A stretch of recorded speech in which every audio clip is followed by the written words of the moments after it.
Fellow Falcoholics, welcome to another episode of the Falcoholic Live, presented by FanDuel. It's our Falcons vs. Jets Week 13 post-game show, and I figured this one was going to be a little ugly, Alan, who, of course, is my co-host here on our post-game programs.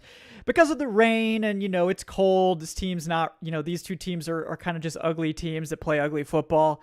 I didn't think it was going to be that ugly, and by ugly, I mean just unwatchable slop. And the Falcons really had their opportunities to win this game. I think they doubled the yardage of the Jets throughout most of this game, and yet they lose 27-24. Allen, to really, if it wasn't over before, it's officially over now, as the Falcons now have their 8th loss. 10 wins is out of the question, and I don't really see this team winning very more football games. If you're going to lose to the Jets, I mean, we can't trust this team to beat a single team in the NFL. This is the lowest of the low. This is the worst you could possibly do, and they go out there and lose a game to the Jets that really tried their hardest to give this right back to the Falcons. 2 false starts on a field goal game-tying drive, and the Falcons still couldn't get it done. So, I think the two biggest disappointments, especially given Jeff Ulbricht's history with the Jets, thought this was one of the worst defensive performances. I know they allow yards, but it just didn't seem like the defense made a lot of plays, and it seemed like more times than not, especially on one of the drives where they should have got 2 third-down stops. Now, one of it was a freakish play where Jesse Bates got the pressure on one of those classic Ulbricht blitzes that flukishly ended up out in Lazard's hands. But then there was a scramble that Taylor had that should have been negated. It just, I don't know, I feel like the defense didn't really offer much, and that's surprising given that they've they've outplayed far better teams. And for them, with the familiarity with Ulbricht, to not at least, I know the Jets are a lot different than they were last year, but still, I expect a lot more from his defense, especially in ugly conditions. And look, I know there's very low expectations for the receivers, but wow, Darnell Mooney, I think he kind of played himself off this team. Just you can't trust to make any contested catches. We could joke about alligator arms, but to be a wide receiver in the league, you have to be able to make some kind of contested catches. I don't care if you're 5'9", 6'2".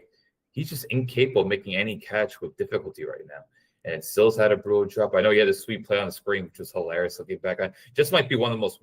Jets have to be up there as one of the worst open field tackling teams in the league. By the way, I don't know how you allow that touchdown, but nevertheless, I think the biggest talking points in terms of why his team lost, defense didn't make enough plays, and the supporting cast not named Bijan Robinson, Tyler Algier, and Kyle Pitts didn't do enough.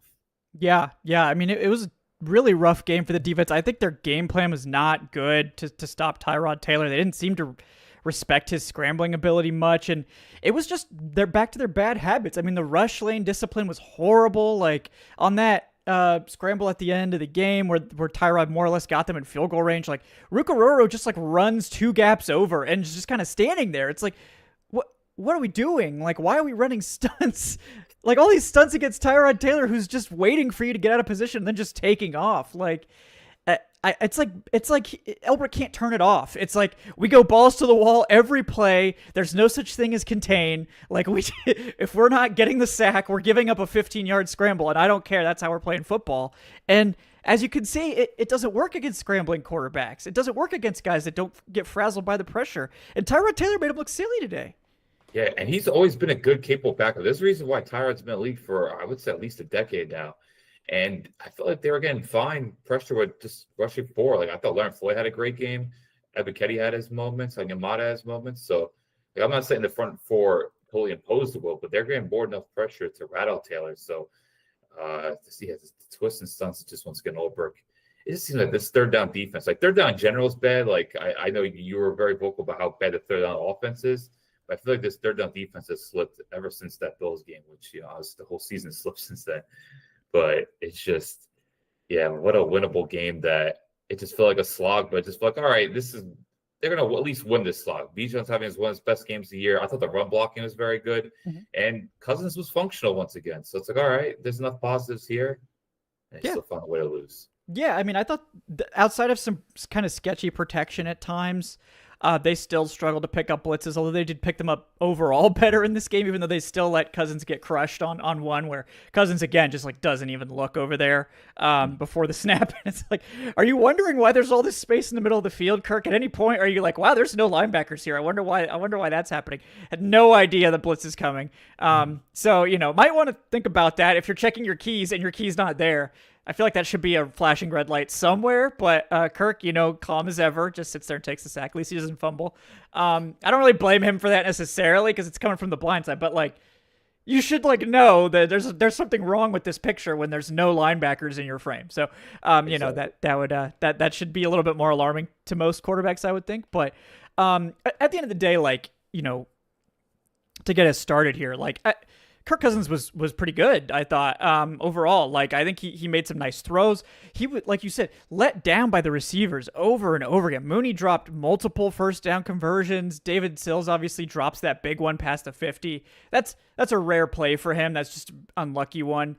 But they're just not converting. The whole team just has this malaise on them where they just make mistakes all the time, no matter the situation. And it's not ever really, except for Darnell Mooney, that's kind of his thing this year. Yeah, but everyone's making mistakes at different times. And to me, that always screams, this is coaching. And especially with the receivers, you fired your receivers coach, and the receiving core has been garbage since then. So it's like, you kind of asked for this. TJ Yates is going to teach these guys how to play receiver. We saw how well that went during the Arthur Smith regime. It's just another example of this coaching staff flubbing it and making a big mistake. Yeah, and we're talking about the reasons they lost this game. We haven't already talked about the biggest one, and a coordinator who I don't know any more defense, but Marquise Williams. It's a weekly issue. It's so over. Yeah. Yeah. I don't know how you bounce back. And then the Agnew, he's not been an asset whatsoever. It's just this team they had a plan, and more times than not, or majority of the time, it's just completely falling flat on their face. And it's just special teams seems like such a routine thing, but the lanes are so open when you saw in the Colts game, you saw in this game. I'm trying to think what else. Maybe Miami was another one. It just seems like constantly these teams are just. It doesn't take much to get a big return against this team, and that's embarrassing. And this team also puts starters on their returns teams, to big tackles. And you talk about Mike Ford and Cordero Hodge, they sign legit specialists. And I know it doesn't fall on them necessarily, but it's a collective effort. But the way they prioritize at least getting guys ready to stop these returns, and they're not doing it, it's alarming, and it definitely has to be a schematic issue just because the way you see these lanes being opened up, and it really doesn't take much. Yeah, and I think it's notable, Cordero Hodge was a healthy scratch today. One of these special team starters you gave a lot of money to. You make him a healthy scratch? For what? Dylan Drummond? And Casey Washington. Yeah, why the hell are these guys inactive? What is this fetish with, let's just see how many practice squad receivers we can pull off the roster at once and just give. Devin Tompkins was fine, don't get me wrong, but Devin Tompkins is tiny. He's not playing special teams. He's returning and not doing a whole hell of a lot. Cordero Hodge is your guy, your special teams captain. You're healthy scratching him? He's the problem here? Cordero Hodge is so far from the problem with this special teams unit. At this point, I don't know how Agnew's not healthy scratch. What does he offer to the team? He offers fumbles that the Jets basically returned for a touchdown. That is definitely a big reason they lost this game. I don't know what Marquise Williams is thinking. I think he's run out of ideas and he's just trying to try whatever, but he's never handled the return game well. He got Cordarrelle Patterson in here, but you signed the best returner in NFL history. Great, congratulations. And that was when kick returns didn't matter at all. But they had 1 year of Avery Williams where he was healthy and he was a good returner, and that's it. That their return game has been garbage every other year, and they never do anything about it. They sign over the hill veteran, they did the same thing last season too. They signed Jakeem Grant, who hasn't been healthy in 4 years, and lo and behold, he was on IR before the season started, and they were like, oh, That's it. Nope, got He no was more so returners. exciting, though. I would have Yes. been tempted by it, but it was obviously a But it's wrong like, move. you can't just do this. You can't just be like, well, that guy was a good returner one time. He looks great. And then it's like, oh, but that's all we're going to do. We're never going to draft a returner. We're never going to draft a single yards after catch receiver. Like, we're never going to do a damn thing about special teams other than sign apparently 1 million special teams only players and then make them healthy inactives. So, like, I mean, it's just... Remember they did it with Andre Roberts? I was God. so excited about Andre Roberts. Yep. Just did not pan out. Like, you just get excited with guys. So you look at their highlight reel. I'm like, this guy's a pedigree. Like, I remember, I think 2022, Agnew had a pretty good season in Jacksonville, but 2022 is quite some time ago. Yeah. And come up with torn ACL, it's just like it was a gamble gone wrong. So yeah, it's things are really rough when the special teams is this much of a liability. Like, it stands out.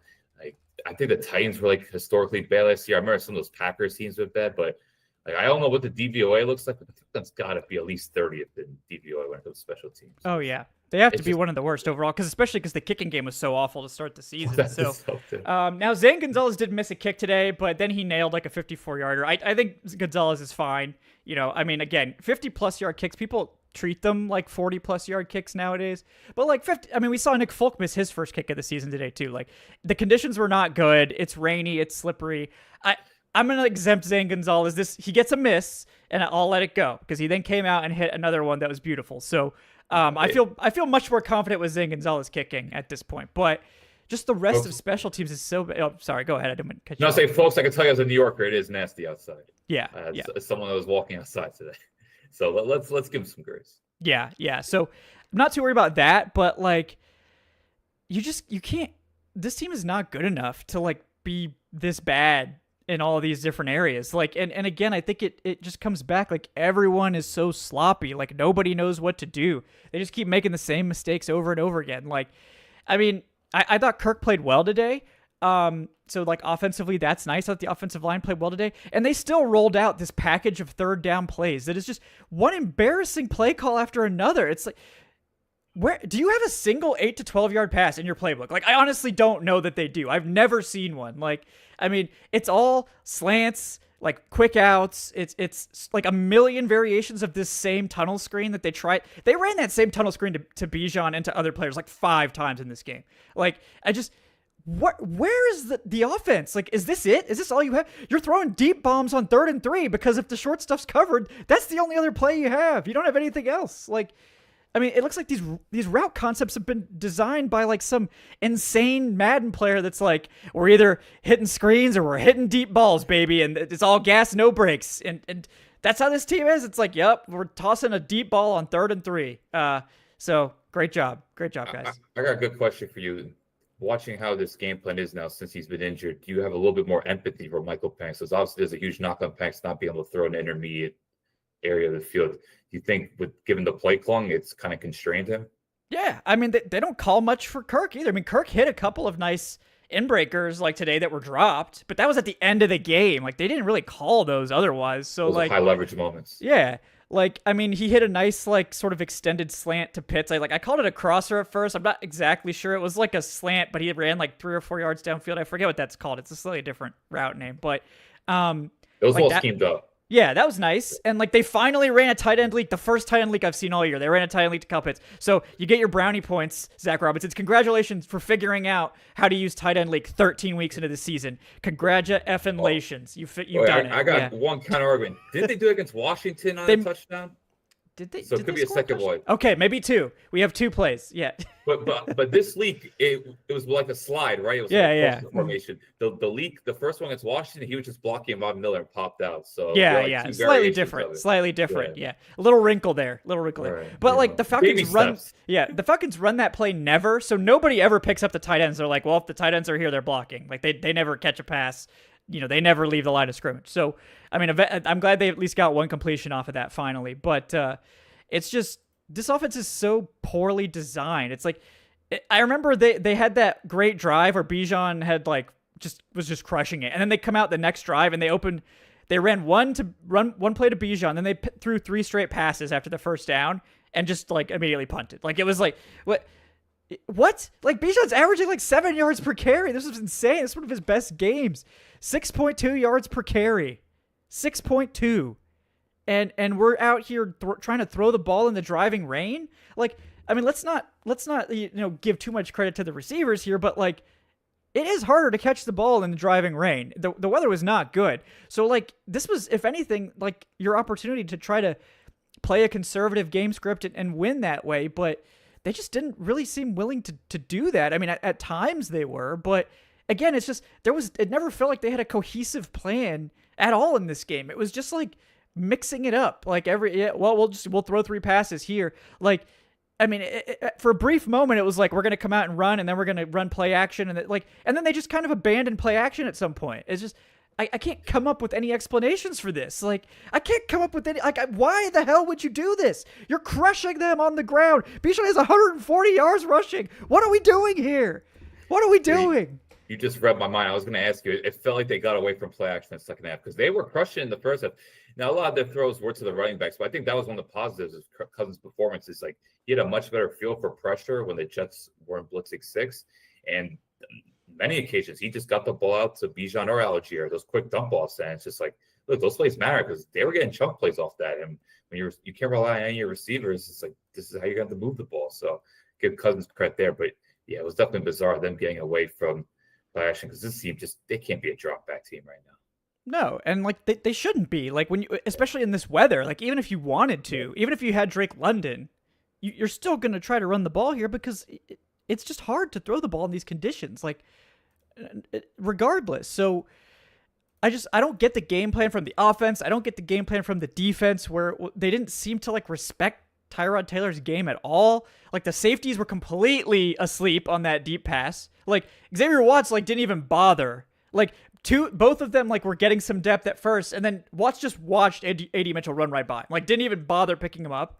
Like, how are you playing 2 deep safeties and no one's covering the deep go into the end zone? No one bothered to pick it up. Like, I get that Mechie's crossing your face. He's crossing your face right to Jesse Bates. Like, get some depth, man. What are you doing? Like, and John Mechie's not catching any passes. If you no, apparently not. Yes. Don't have to worry about that. Yes. Yeah. By the way, I don't know what the numbers are over the course of the season, but I feel like the Falcons haven't been great when they use quarters. It's like teams get them when they run quarters, and I would think that was another example because AD Mitchell, who, man, he's a talent. I hope he pans out there because I think if the Colts weren't so loaded at receiving tight end because they got 4 playmakers, I think they could have used him, but he definitely showed today.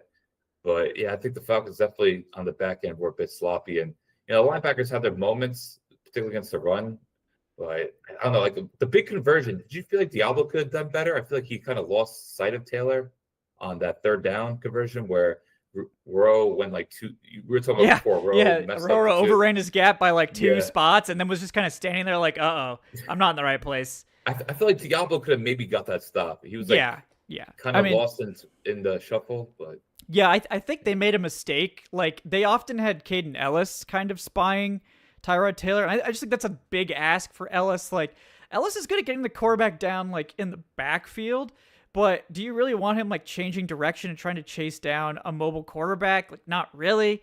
That's Divine's job. So it felt like they were, I think, like, sort of relying on Diablo too much in coverage. Even though he is a good coverage player, like, it just seemed like they were dropping Diablo into coverage, into routes that were sort of already covered to like sort of cover them up extra. And it's like, I would rather we had Diablo like available to take away Tyrod Taylor's legs than to double cover like the Jets' 3rd receiver who's already got a corner on him. It's just, I didn't like the way they approached this. It felt like they were kind of being oddly aggressive and conservative at the same time. Like they just kind of refused to let somebody just spy the quarterback. They blitzed at weird times and they decided to drop into coverage at weird times. They played man at some maddening times where you'll see the corners turn their back and then Tyrod just takes off. It's like, I don't know, man. It just like Ulbrich just doesn't have like sometimes his game plans just don't work, and that's gonna happen. Like it's too much to ask for these DCs to just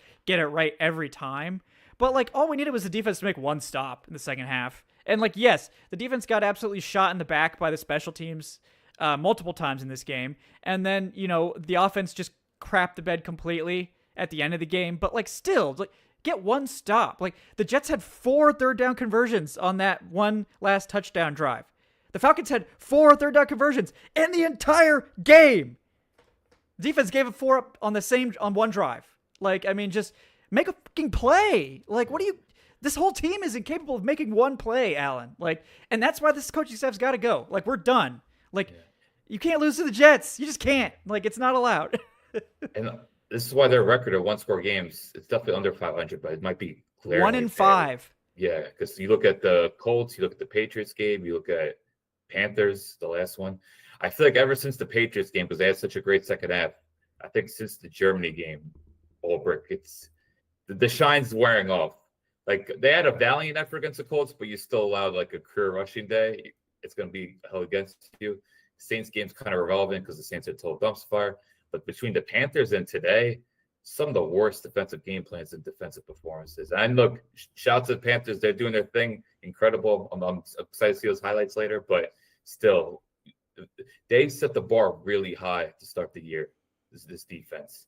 And for it to just feel directionless, a little bit lifeless, like, because you watch the Vikings game, you watch the Bills game. I'm probably missing a few there. Even the Bucks opening weekend, like, they were just like a real vigor. There was a real aggressiveness, and there might be instances of aggressiveness here, but it's not the right time. It seemed like Ulbrich had his timing down earlier in the year, and now it's just not matching up. And I don't know.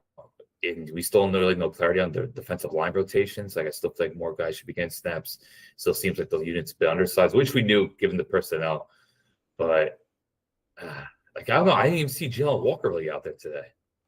Yeah, I mean, he didn't. Yeah. I don't think he registered a statistic. Well, I guess he has an assist, but that was it. So this was not anything special from Walker today. McKinney was decent, but he shouldn't be getting that much snaps. And Floyd has played well. I can't deny that. Yeah, good for Floyd. I mean, Pierce had a great game. He should have had a much better game, but he can't freaking tackle Tyrod Taylor, apparently. Yeah, that was embarrassing. Dude, that spin move was nasty, though. I did not know that was in his repertoire. I can't recall. That old man speed. I just was not prepared for that. Apparently, the Falcons were completely unprepared for that as well. I mean, again, it looked like they treated this team like a joke. Like, they didn't take them seriously. This is not the first time this has happened. Like, this team has no right to take anyone like a joke. Like, they just seemed unprepared. Like, you don't think they're going to try to run their quarterback against you? You don't think they're going to try to run Breece Hall? Like, maybe you might want to consider not being overly aggressive. Maybe you might want to consider just, covering their one good receiver. Like, and obviously Mike Hughes trips on that play. Like, I think Mike Hughes had a chance for a pick if he doesn't trip there. Like, he was clearly recovering to be able to get in position on that throw, and who knows what happens. But instead gets tripped up in his feet and just falls down. And again, because the safeties are not getting the depth they need to get, there's nobody home at that point. So it's just a coverage bust. But, like, the Falcons hold the Jets to 269 yards. They outgame them by over 100 yards. They hold the ball for like 6 more minutes than the Jets. But they can't win. It doesn't matter what they do. They keep losing. And that's why this coaching staff has to go. Because it doesn't matter how well the players play at times. The coaching staff is going to lose them these games over and over and over again. And we didn't even have a horrible Raheem Morris game management decision in this game, which is crazy.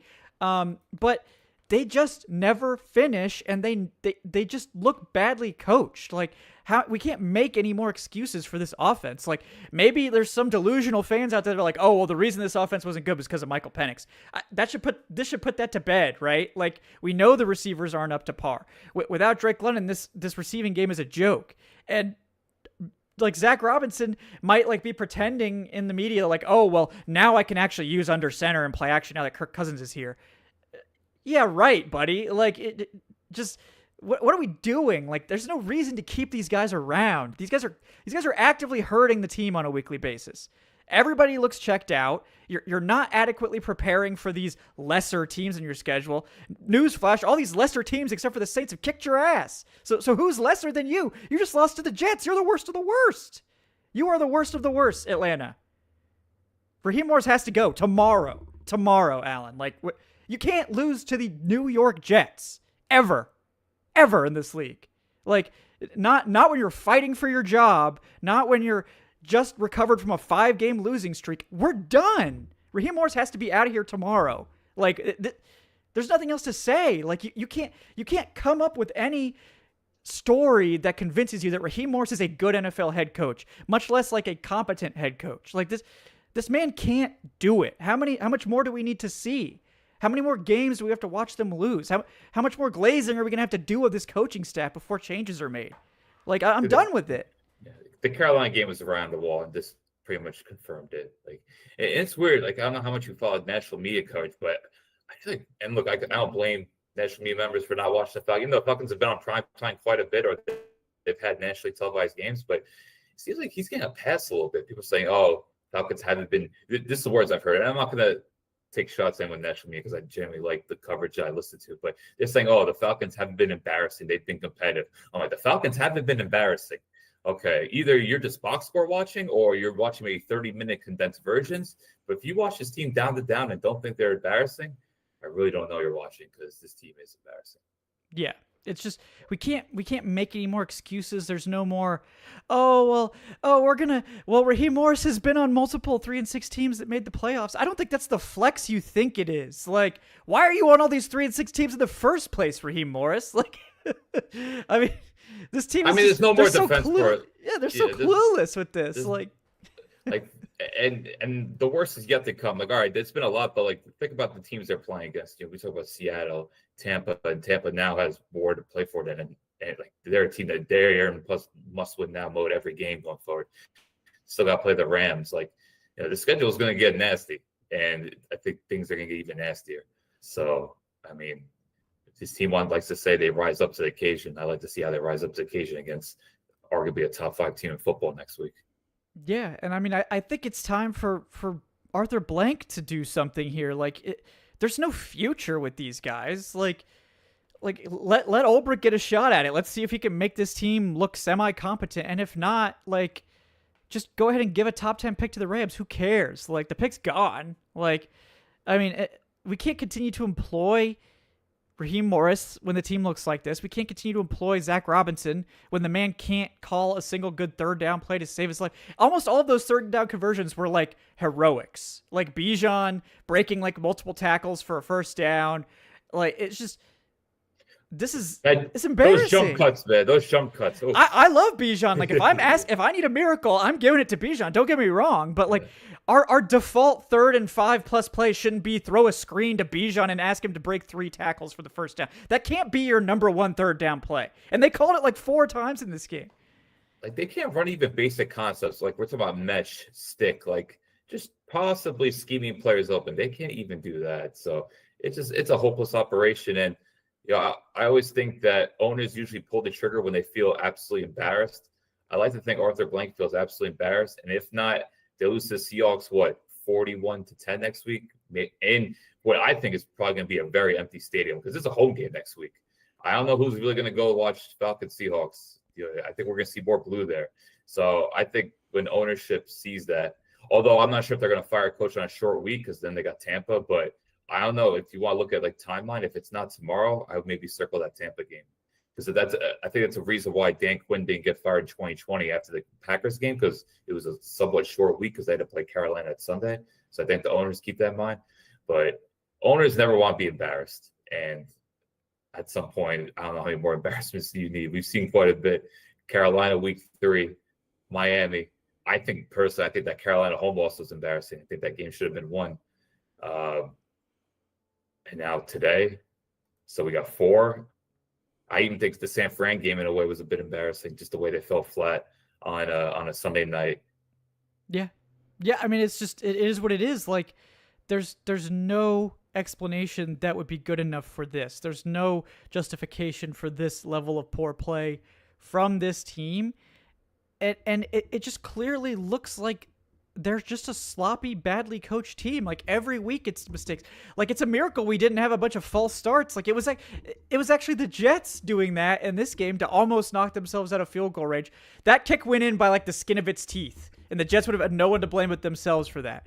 But like, man, like, there's nothing redeeming about this staff. Like, I mean, like, Jeff Ulbrich, I'm willing to give him like more chances. I mean, this was a bad game for him. Don't get me wrong, but I think we've seen such a quick turnaround, and like, we've seen so many good game plays. This was a bad game plan, but there's been some great game plans. And I'm willing to give like some grace there because look, we can't expect these guys to always nail it every single week, but this was a bad game to have your worst, called game against one of the worst offenses in the NFL. I'll say like 95% of the time when a new regime comes in, you rarely see a defensive coordinator or offensive coordinator get called over. Like, I was surprised Dwayne Ledford managed to stay and frankly TJ Yates, but these are positional coaches. Like, that's why it's kind of like Ryan Nielsen in 2023. Like, I'd never had any confidence Ryan Nielsen was going to be back with a new regime. I just thought these coaches want to bring their guys in. I think the one exception was Shane Steichen and Gus Bradley, but they had like a previous relationship, and we know what Gus Bradley did not bring there. So I think that did not go well. Yeah, I think if they start fresh, Ulbrich will go elsewhere, and Ulbrich has other ties. So similar to 2023, I think we enjoy the highs of Ryan Nielsen before it kind of faded. I think we can enjoy the highs of Ulbrich and then realize, this is going to be over in January. Yeah, I mean, I think we could see Ulbrich stay if they get like a Clint Kubiak or something from the Seahawks. A young coach, doesn't have a ton of connections, but he does have a connection with Ulbrich. There is some connective, like a little bit of connective tissue there. There's been some, overlap on some staffs, and obviously, he may want someone in Ulbrich who he knows he can trust to call the defense and handle that. As a young head coach, he probably doesn't want to be too involved with the defense to start things out. Got a lot of work to do on this offense, but I think some situation like that where you've got a young offensive coach and the Falcons are kind of trying to see if they can find a diamond in the rough guy, go for one of these young coaches a little bit earlier than you would think, because that's what you have to do sometimes if you want to get them. I could see Ulbrich sticking around in that situation. But otherwise, like you said, if they go after an established coach, he's going to have his own guys that he's going to want to bring in. So, we'll see how that goes. But, all right, let's get to some of these donations. Thank you guys so much for the questions. We got Adrian Russ with the $2 saying, devastating loss, but I try not to blame the players, but Sills and Mooney sold the game. Reem even used the timeouts. The defense gave them a short field. Kirk made 2 great passes. Those were 2 on-the-money passes. Those were absolutely perfect throws that they dropped. Yes. D was struggling all game, but as usual gave us a chance, and the offense squandered it. Yeah, I mean, part of the thing for me too is like you get 2 chances under 2 minutes, 2 separate chances to go kick a field goal with less than 2 minutes to go, and you punt it back to the Jets twice, and you give them the game. It's the incompetence Olympics over here. And the Jets almost missed their field goal because they got 2 false starts after they already made it into field goal range. I can't underscore enough how embarrassing it is to lose to this Jets team that has benched their starting quarterback. They won 2 games. They make a point of getting their ass beat every single week, and then you go out there and lose to them. It's not like they trade their best defensive players. Yeah, this team is like Garrett Wilson. They're phoning it in. This team is phoning it in, and you can't beat them. You got to fire him. I'm sorry. You can't beat the Jets to save your job. Then who? I can't trust you to beat anybody. Why would I keep you around? Your job's on the line every single week now.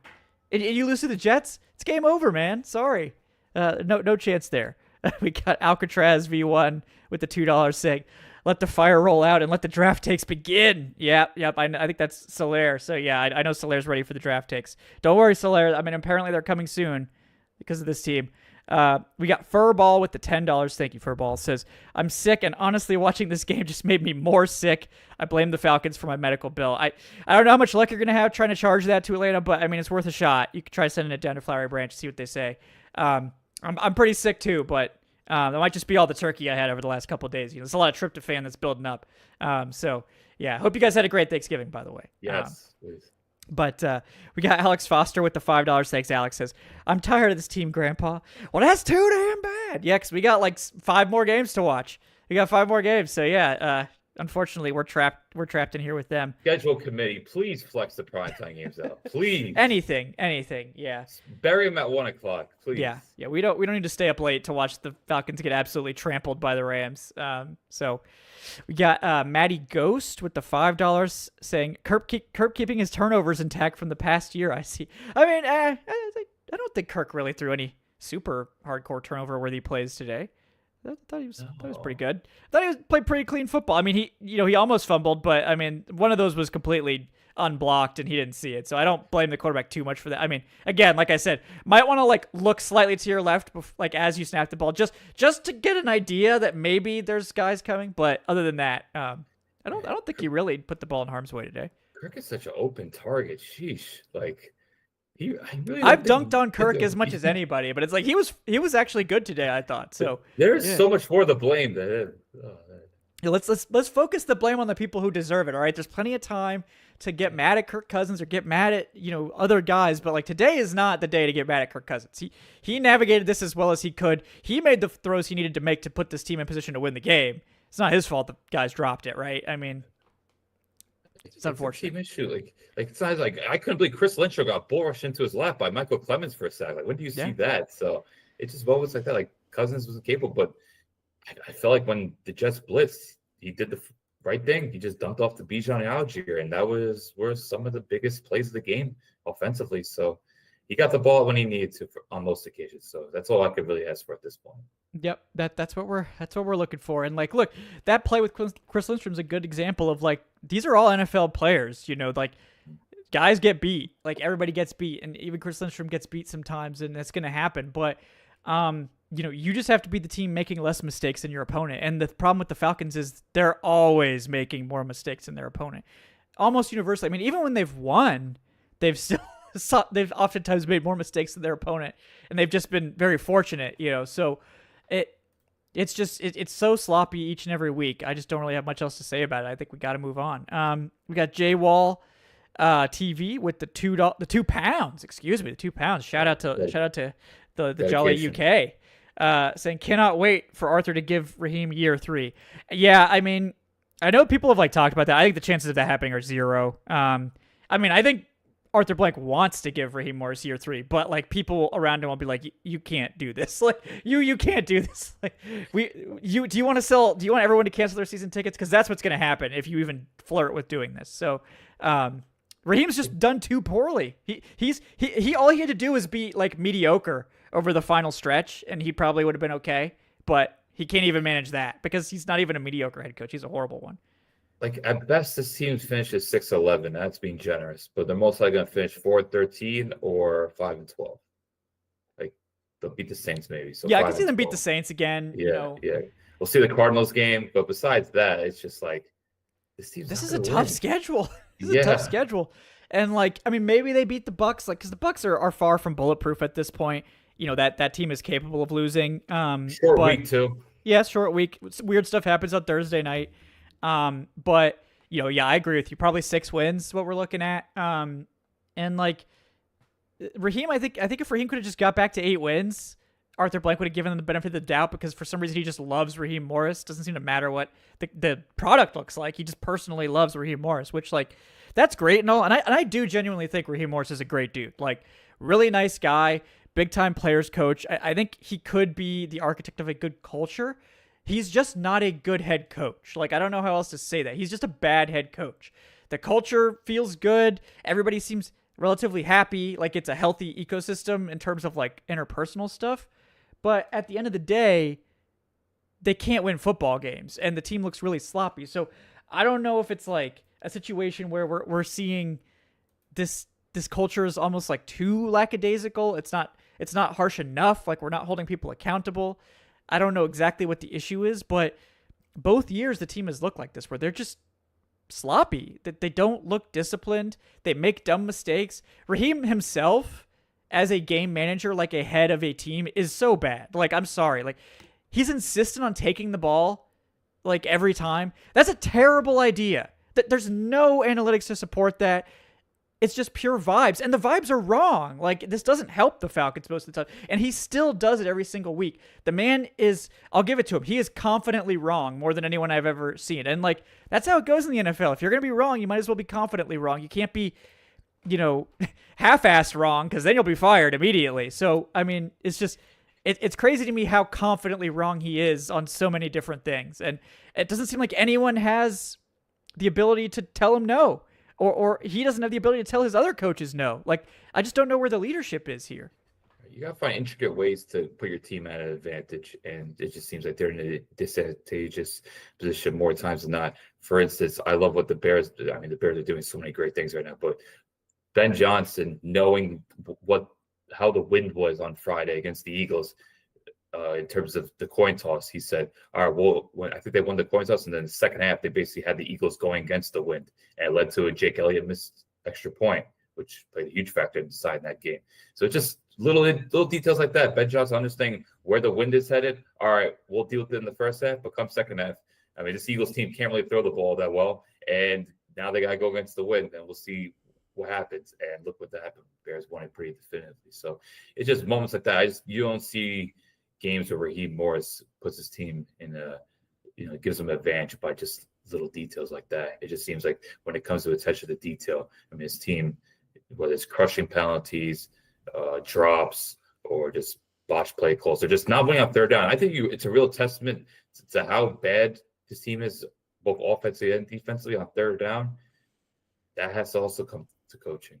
Yeah, because I think the players on defense are actually good enough. We've seen it. They've weathered some injuries. They've really gotten a lot of production from a lot of different guys. I think they have the guys now on defense. It's really just and the defensive coordinator is so important. Like how you match up and how you cover various attacks and try to counter what offenses are trying to do to you is really important. And again, I think on the whole, Jeff Ulbrich has done a good job. I think he's come up with some great plans for a lot of like really difficult opponents. He's just kind of flubbed the easy games. Like the Dolphins, his game plan was just insane. Like, why are you shocked that they're running the ball against you a million times? Like, I can't believe they were so surprised by that. Like, they had no answers for the screens. Like, no. Miami's a heavy screen team. It's like, I don't know what tape they were preparing on. Yeah. And then he comes out and delivers a great game plan against the Colts and the Patriots, two of the best offenses in the NFL. The Colts might be the most difficult offense in the NFL to scheme against this year. Two great game plans. Obviously, the Colts still get it done on the ground because Jonathan Taylor is, in the running for Offensive Player of the Year. And the defense still delivers an opportunity for Atlanta at the end of the game that the offense just can't capitalize on, just like always. But so like I'll give Ulbrich the benefit of the doubt because we've seen some good game plans from him. I don't know that I've seen one game plan from Zach Robinson where I was like, this is a good game plan. I really liked this. Like, it's like they're, again, we keep going back to the same analogy. It's like the players, they have all these great players on offense.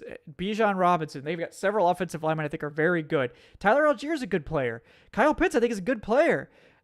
And they have to push this rock uphill to overcome what Zach Robinson is calling. Like, even you could see Kirk Cousins doing the same thing. Like, we get 3rd and 3, and there's nothing in the middle of the field.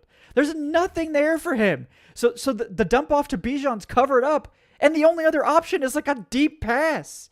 Like, who designed this offense? And Raheem, why aren't you like doing something about this? What I don't understand. I mean, is this why they fired Ike? Was Ike like, hey, like, we might need like some intermediate routes occasionally. It's like that meme where everyone's at the, CEO desk and they're like proposing ideas and the one guy says something logical. It's like, oh yeah, we might want to add some 8 to 12 yard pass plays in here. And they just all get furious and like throw them out the window. Like that's Ike Hilliard in this situation. Except I think Ike was probably a little bit more animated than my example, but we'll probably never know.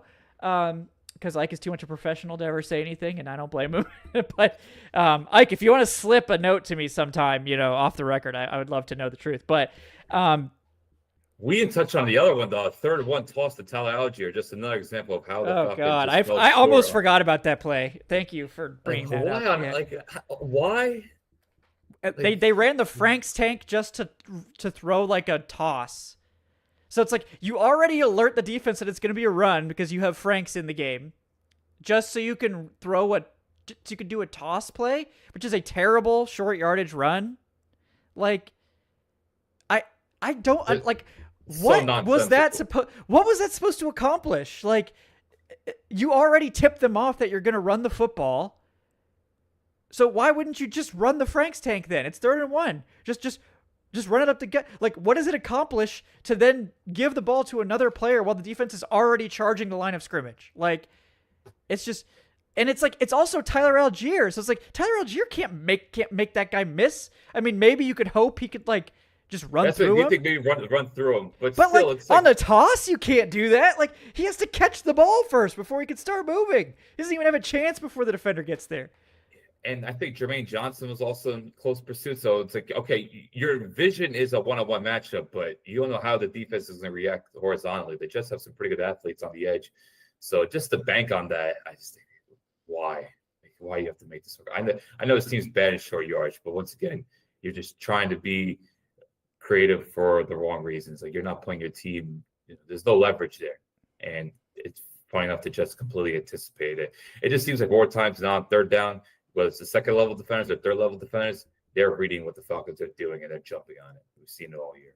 Yeah, it's just, and like we've seen a little bit more variation in the motions that's been helpful, but they still go back to their bad habits. Like they still like they just, it was like they heard that criticism and they're like, okay, fine, we'll throw in one. We'll throw in one just to shut you up. And it's like, we're not doing this to call you out. We're like recommending this because this is what you need to do. This is what you need to do to fix the problems with your offense, with predictability. And like, you can just tell these teams know what's coming. Like, I mean, like these run plays are so forecasted. Like every time the Falcons ran play action, the Jets look shocked. It's like, wow, they actually did it. I can't believe it. Like, because they refuse to do it. There's no reason not to, but they just won't do it. And it's like, this should be like, Arthur Blank, please learn this lesson. If you ever meet an offensive coordinator who says that they're not going to run play action on at least like 40% of their plays, tell them to leave immediately.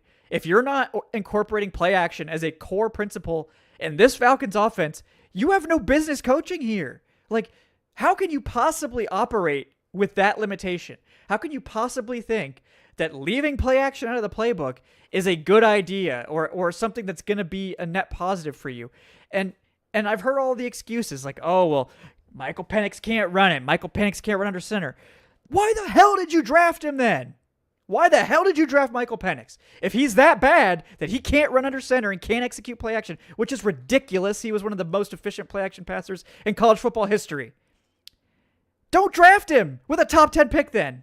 But you Draft did. Bo Nix then. But you did draft him with a top 10 pick, so clearly you didn't think it was a problem. No, the answer is that you just didn't want to do this. And now you're trying to throw Penix under the bus like you couldn't run under center or couldn't run play action with Penix because of your mistakes. You didn't prepare him. You didn't dedicate the time to get him right. And now you look like an idiot. Well, guess what? You don't just look like an idiot. You are an idiot. What do you want me to say? Get your quarterback ready to play under center. This is the NFL. You have to be able to play under center, if only to threaten a QB sneak occasionally. Like, yes. How can you not prepare Michael Penix to play under center? Full stop. I don't want to hear this crap from Zach Robinson or anyone else. They're like, oh, we feel more comfortable with Kirk under center. You didn't use Kirk under center last year either. You played out of the pistol all season. So don't tell me this is a Michael Penix problem. Like, have some respect for your fans. And these guys worked under Sean McVay. And what have we seen from Sean McVay over the past 3 years? He's operated more under center. Whether it's straight drop back, play action, we know about the 13 personnel. Like, Sean McVay has completely diversified the offense now where they're more comfortable doing that. So if that coaching staff worked on McVay and saw it, why are they not applying to what they're currently doing? It's like they didn't take any of the actual lessons from the Rams. They took 11 personnel. That's it, 11 personnel. Okay, and it had some success last year before it got repetitive. And then you cut one of the main key components of that 11 personnel. And did not replace them. I know we've gone tirades about that. We don't go back to it, but it just, once again, attests to how disoriented this team is, and there's zero confidence in this coaching staff, and there's no such thing as we got to have empathy for them because of what happened with Penix. Like, this season was long gone before that injury. So yeah, and it all falls hollow because, like you said, Zach Robinson had the blueprint. He saw it in Los Angeles. And like, I don't know if he's just like, oh, I can't copy that. That would be uncouth. You know what the best offensive coordinators do? They copy what works. Sean McVay copies things from Kyle Shanahan that work. It's not rude. It's not uncouth. It's not like crummy. It's actually smart. What you should do is look at the best coaches in the NFL. Every offseason, this should be mandatory. Watch the best offenses in the NFL. Watch what they do. Figure out why they do what they do. And you can't take everything they do because not every offense is going to fit with your personnel, but what do they do well? And how can we incorporate even a little bit of that into what we do? The whole point of the Rams attack, and Zach Robinson seems to have missed this completely, which seems it just doesn't make any sense to me. The whole point of the Rams offense is that they marry their pass and run game concepts out of the same motions and the same personnel. They run the same guys out there every play with the same motions, so defenses never get a read on what they're going to run because they run out of the same formations, they use the same motions and the same exact personnel to run more or less the same package of like 30 plays that's the bread and butter of their offense. So the defense gets no guess, that they get no sort of clue about what's going on. And that little half-second hesitation, I think college coaches don't get this. They're like, oh, that doesn't matter. You know, we're going to get like 2 yards of separation anyway. Who cares? In the NFL, that half-second, that hesitation is everything. That's how you get these all-pro players, of which there are many. There are a lot of good players out there in the NFL, everywhere. You have to confuse them. You have to take every tool in your tool belt to get guys off their spot, to confuse them for a half second, to make them hesitate, to make them think, even for a half second longer than necessary, to make sure that you give your receiver or your tight end or your running back any advantage that you can. And Zach Robinson just decided, like, we don't need to do any of that. That doesn't matter. Like, what I should take away from the Rams offense is using 11 personnel all the time. Like, and the Rams don't even do that anymore. They're like a 12 personnel team this year. So I think fundamentally Zach Robinson doesn't understand how to call an NFL offense, which, again, blows my mind considering he was under Sean McVay for years. He should have learned everything he needed to know, but he doesn't understand the basics, and that's the problem. It's like this offense has been designed by someone who wanted to skip to the end of designing an NFL offense. I'm going to have all these cool plays, and we're going to run these tunnel screens, and we're going to throw deep with Michael Penix because he's got a cannon. Well, what about the rest of your offense? How do you marry Bijan Robinson with what you want to do in the passing game? There's no good answers here. Like, they flubbed the whole thing. And that's why it looks so disjointed. I can't understand any of the decisions they made with regards to the way they structured this offense. Very well said. And you don't even see the stacks anymore. I thought part of their success last year is they used bunch really well. You saw at times whether it was Mooney, Pitts, McLeod, and they would isolate Drake, or they'll have someone else isolate and then pair to three. It just seemed like they were getting teams a lot on the switch releases, but then also running those stacks, and it just hasn't been there this year. Yeah. So just totally just flubbed from the top to the bottom. Like, and that's part of the reason why Zach Robinson has to go is like it would be one thing if it was like he had a plan and it just didn't work, but I'm just not sure what the plan was. Like, who is this designed for? Who is this improving in our offense? Like, I don't really see how this scheme elevates anyone, like any one of the weapons. Like, do we want to build this around Bijan? At times we've seen this offense look like it was built around Bijan, but not consistently. Did we want to build around Michael Penix, which might make sense because you just drafted him in the top 10 and he's a young quarterback, so maybe it would make sense to build an offense from Michael Penix. No, doesn't seem like they're doing that either. So I think this offense was built for Zach Robinson, which is the exact opposite of what you should be doing as an NFL coordinator. You need to build a team around your players, and all the coaches that think that their scheme is what makes it work and that's the key to winning, they all get exposed sooner or later, because the NFL isn't one size fits all. There's no perfect scheme. There's no perfect marriage, perfect play you can call every play. Like, there's no one defensive alignment you could get into or one offensive package. It's about how you package them together. It's about how you use these plays and these players together to get the desired result and give you an advantage. And it seems like that's just one thing that this coaching staff has never really been able to figure out. I mean, Ulbrich has to more extent than the rest of this staff, but the rest of them just, it seems like we're just picking plays out of a hat. Like, where's the throughfare of this offense? They don't string plays together. Where's the design? How are you helping Bijan? How are you helping Kirk? How are you getting these guys open? There's no like setup involved. And it's just each and every week they stray further and further from what we need to see. And it's part of the reason why, I'm sure you probably feel similarly, Alan, but part of the reason why I'm just like, there's nothing more to see. Like, we know these guys can't do it. No, and you had the proof of concept for a long time now. There's been sheer flashes every now and then. We enjoyed a lot of aspects of the Patriots and Colts games, but I think since then it just completely crashed. And I don't know how you bounce back from it. It's because there's no rhythm. You You have, I think more times than not, Bijan's making somebody miss or doing something individually great. Like, I think the only player that's really been enhanced by Zach Robinson has been Drake London to a certain extent. I'm not taking anything away from Drake London, but I do like how they've, even his slot usage hasn't been great, but they do attack like the intermediate part of the field with him, and they give him yak opportunities. And I do think they use Pitts decently today, but I mean, they'll use Pitts for once every 3 or 4 games. So, I mean, there's just no consistency. And but teams are just constantly anticipating. Like, you see the second and third level defenders, they're having a ball. They're doing ridiculous celebrations, which I can't believe we have not mentioned that celebration yet. I don't know the player, but I think that was their special teams captain, number 41. I can't remember his name either. It's like a long name. But yeah, that was quite a celebration. I don't know what was happening. I don't know if it was like a dolphin, but like, when you got teams doing that to you, it's just like, oh man, what are we doing? This is so over. Yeah. Yeah.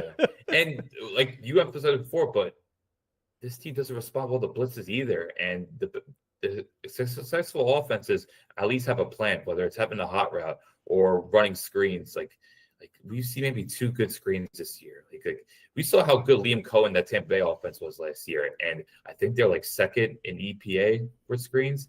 And you just saw the health of that offense: screens, play action, a little bit of bootlegs, and having some sort of vertical passing game. And of course, the intermediate side of it. Like, you watch the best teams. Like, this team probably should have been watching Tampa last year, and now you should probably be watching more Carolina. Like, that's another thing. If you want to look at what owners should be doing, go watch your division. Go look what Dave Canales has done to change the whole landscape in Carolina. They are not a punchline anymore. It's just the way the Falcons lost them. I look at it as embarrassing. But like, losing Carolina in a regular format, you gotta give it to them. Yeah. But now it's just there's no blueprint, there's no identity, and we've been saying this time and time again, and it's like a run the mill at this point. Like, we'll enjoy 5 to 8 plays, but the rest of the game we're just gonna be shaking our head. And then when we know it's like 3rd and 5 or 6, we know the series is pretty much over. Yeah. It's sad stuff. All right, we got some more questions to get to here before we wrap up. Don't want to ruin the rest of your guys' Sunday. No, I'm just kidding. This is probably the best part of your Sunday. It's definitely the best part of mine. So thank you guys for watching with us. But it's a weak schedule to this Sunday. Yeah, like this afternoon slate. So it's not looking so hot right now. But we got Ibrahim depressed. Nice with the $5. Mooney needs to go. Just atrocious. Agnew may be the worst returner since Dominique Farraketch-Franks. That's a good pull, Dominique Franks. Just fire Raw and start the search in earnest. Yeah, I mean. Like, yeah, I just, to be fair to Agnew, their blocking is really bad also. So I'm not sure, like, but he's also really bad. So it's like, nobody's like making plays. Like, sometimes the blocking fails and you'll see these returners like make something happen. I think like Agnew's had 1 play all season where he like made something happen. And I think it got called back by penalty, which was not his fault, to be fair. But, like, there's just no juice there. He can't make guys miss anymore, and apparently he can't even make the right decision because Raheem like excoriated him in the postgame. Like, no, he shouldn't have even gone for that ball. Like, he shouldn't have even trying to catch it. Like, we don't trust him to fair catch at like the 12. Is that what you're saying? Like, you can't. Was that the 12? I thought it was like at the 5. Maybe it was closer. I don't know. You might be right. I'm thinking of that other time he let it bounce. Okay. He let it bounce at like the 12, and I was like, are we like not fair catching at the 12 now? Like, what's happening? But yeah, no, you're right. On the muff, it was like 2. Yeah, on the muff, that was absolutely the case. I don't know why you would bother catching it at the 5. Like, what's the worst that could happen? It bounces like 2 more yards. I mean, like, so yeah. And like, I think this team's in a position now where underachieving veterans should be getting snaps. Like, season's over. Like, give young players a chance.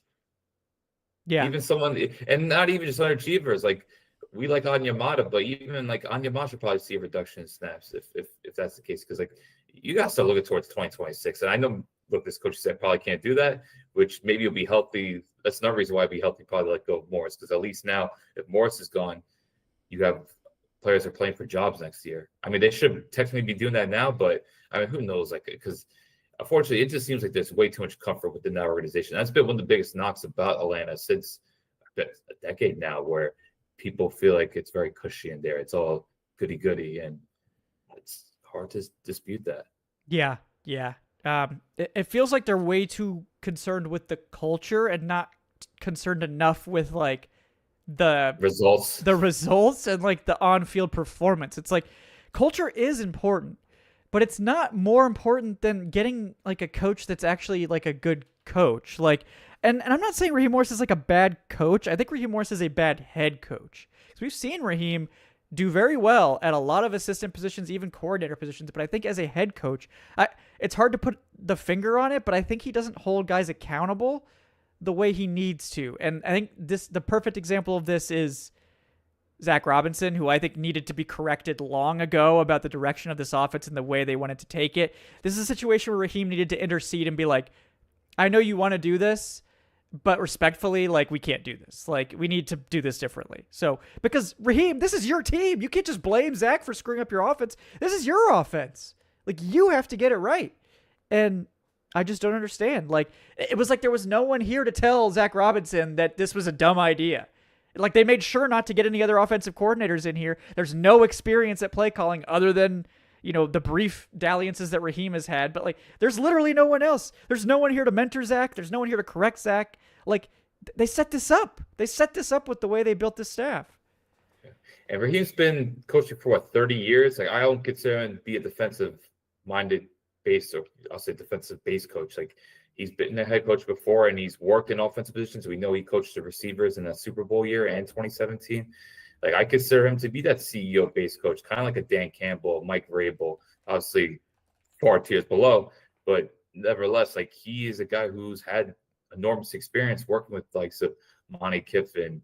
He's worked with Mike Shanahan's staff. We know he's worked with John Gruden and, of course, Sean McVay. Like, he has over 30 years experience, so he's has to be more proactive with the offense, given how much they've struggled, and we just haven't seen the results. And I don't know where you go from here. Yeah, it's a tough call. It's not a Guinness, okay? A lot of people ask, like, what is this? It's this dark beer that Kevin's just, chugging here. Yeah, let me know, man. One of my favorite beers. It's called Left Hand's Nitro Milk Stout. So this is one of the best ones. If you can find this on tap, this is like maybe the best beer ever. It's nitro. The head is like, it tastes like sort of lightly sweetened milk, because most of the time you drink the head of the beer and it's like gross and like carbonated, but this is a nitro, so the head is like super smooth. It tastes like sweetened milk, and you drink it with the stout. It's like delicious. But in the bottle, if you get it in the bottle, which you can find it all over the place, just make sure you pour it super hard into a mug that's big enough. If your mug is too small, you're gonna have a problem. But you pour hard, you get the nice head on it. It's delicious. It's one of the only pick-me-ups about that I have today with this Falcons team. But I'm seeing more of that on tap, so I think bars are picking up on it. And it's funny. I made a rule this season that I'm only gonna have a post-game beer after wins. Then I'm gonna have to flip the rules. I've been waiting too long, so I might have to join you in the future on that. But yeah. We need stops and pours this time of year. It gets colder. It warms up. 'Tis the season. Yeah. So, and it gets us through the 1:00 Sundays, because man, they are grim.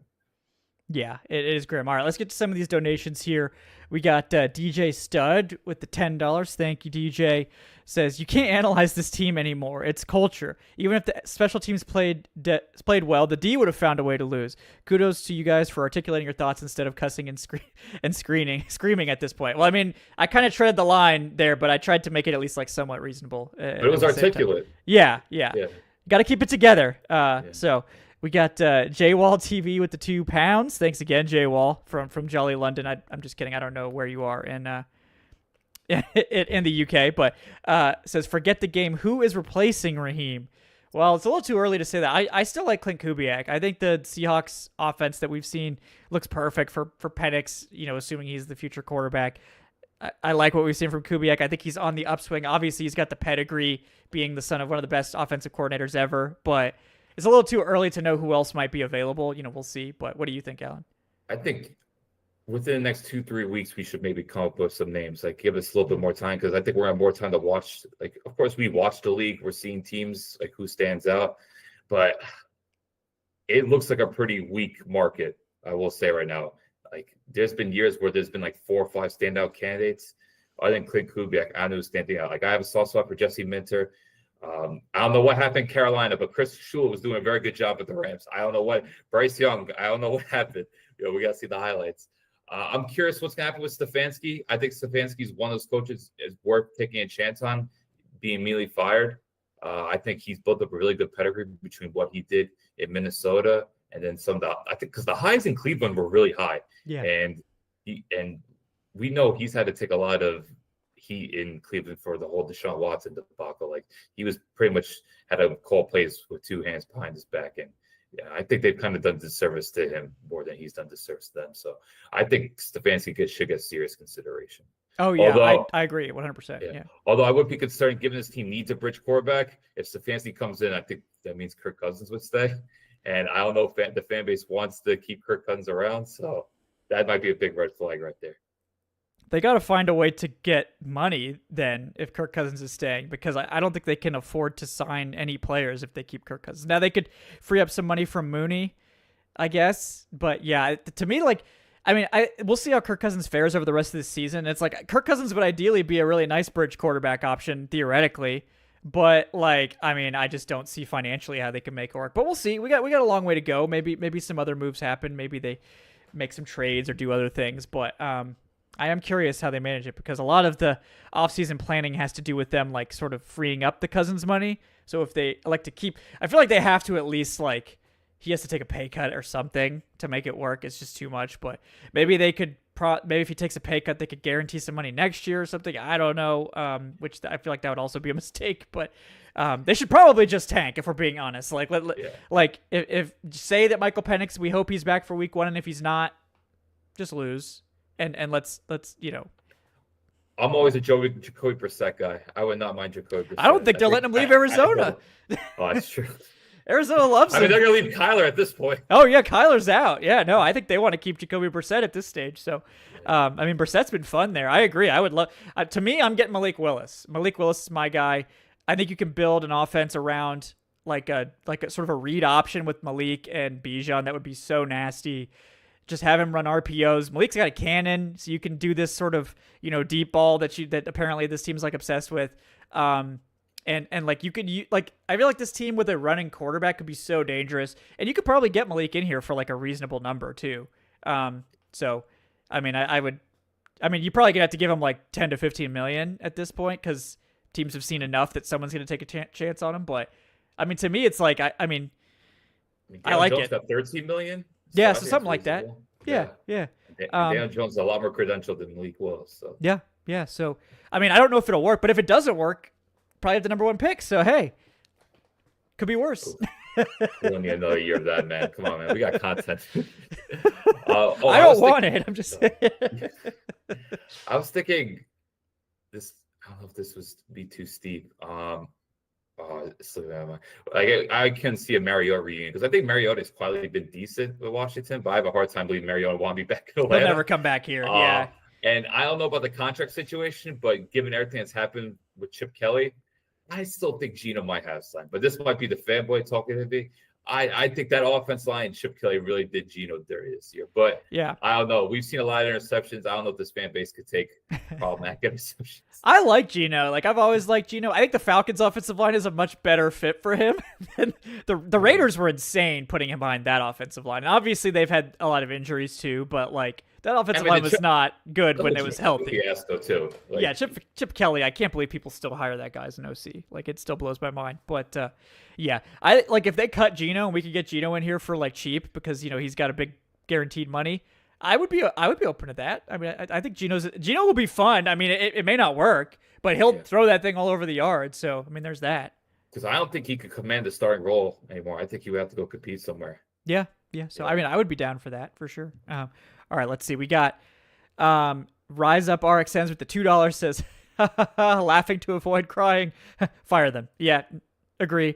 We got Maddie Ghost with the $5. Thank you, Maddie. Says, need a mobile quarterback and a new coach. Strong agree. We got ML Brilliance with the $2 saying, boycott the games. Sunday ticket if you want to waste money. I have to waste money. I'm obligated to do so, but you don't have to, guys. We got Brandon Brass. What's up, Brandon? 17 months as a YouTube channel member. Thank you so much, Brandon. Appreciate you. Says Zach and Raw were built to help the Rams get a better pick. I mean, that's the best explanation I've heard, Brandon. I mean, because that's about as logical as everything we've seen at this point. So, and they're going to sweep the Saints, give the Saints a good pick. Yep, they can't even prevent the Saints from tanking, but I don't care. Sweep the Saints, do it. It doesn't bother me. But we got Maddie Ghost with another $5. Thank you, Maddie. Says Arthur wanted Kirk and Penix, both Sam Bradford injury prone prospects. He thinks he's Jerry Jones. I mean, I don't think Arthur really cared. I think Arthur wanted a quarterback, and I think Raheem wanted to get the best quarterback available, so he told Terry to get the best quarterback available, and he did. And then somebody, I don't think it was Terry, but somebody said, like, oh, Penix is too good to pass up, so they went and drafted Penix. So I think they told Terry to get a quarterback. He got a quarterback, and then they changed their mind and were like, actually, we want Michael Penix. So I don't really know what to do about that. I mean, we'll see. I think it's too early to know on Penix. Obviously, the injury is crushing for him, and we'll see if he can recover from that. But doing the Kirk and Penix thing was always really stupid. It's just like, which one of those was the right decision? And maybe neither. So that would be even worse, right? You take 2 swings and miss on both. That's catastrophic. So that's kind of where the Falcons are right now. We got Crimson Huntsman with 23 months of channel membership. Thank you, Crimson. Saying, Raheem, find a way, Morris. We'll just tell you that the team needs to execute.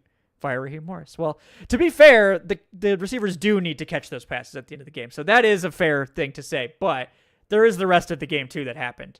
And, probably shouldn't need a, less than 2-minute field goal drive at the end to beat the Jets. So, maybe don't give up 2 huge special teams snafus that lead directly to 14 points for the New York Jets. Maybe just do that, or don't do that. That would be my suggestion.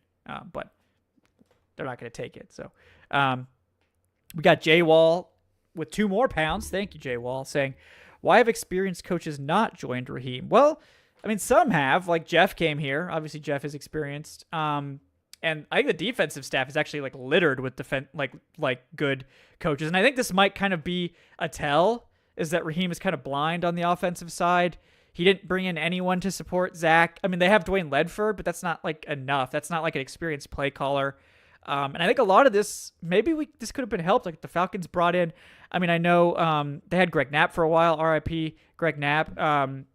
Knapp would have been a perfect person to have in here. Just someone who was familiar with play calling, knows how to structure a game plan and sort of string plays together. Someone that he could lean on that has that experience. But they didn't get anyone. They had a passing game coordinator in TJ Yates. It's never called plays. They fired one of the most experienced coaches in Ike Hilliard. I mean, it's just this was all set up for disaster offensively. Like if Zach Robinson wasn't like a wonderkind, which they build him as one, obviously he's not. So he's not a wonderkind. He can't figure this out on his own. They have no backup plan and nobody else to coach him up. It's kind of like they were asking for this to happen. I mean, it feels like the offense was just a total blind spot for Raheem Morris, who didn't really have a lot of ideas for how to fix it. I mean, they kept a lot of the offensive coaches from the previous staff. Maybe that tells the story. Yeah. All right. Which is rare when you think about it. Yeah. It's kind of crazy. So we got Brian Caldwell with one last donation here for $2 saying, we're already taking 2026. Great. I don't think they're actually taking 2026 yet, but, we'll see. Maybe we'll get there. Hopefully not for a long time, but they need to really hold on to their 2027 first round pick at this point. I can tell you that. But, oh, Alan, what a game. I think this just kind of ties a bow on everything. Like, it's just, this was kind of the poster child for the problems with the 2025 Falcons, where the team is clearly good enough to win.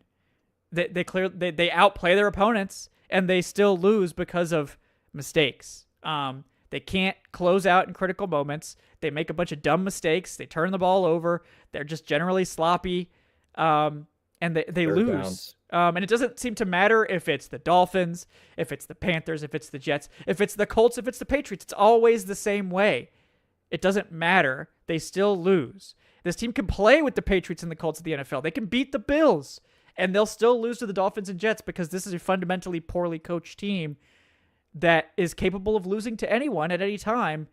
And you're just not going to be a very successful franchise when you have that. Like, you need more consistency. And everyone's going to blow games. Everyone's going to have their down games, their bad weeks.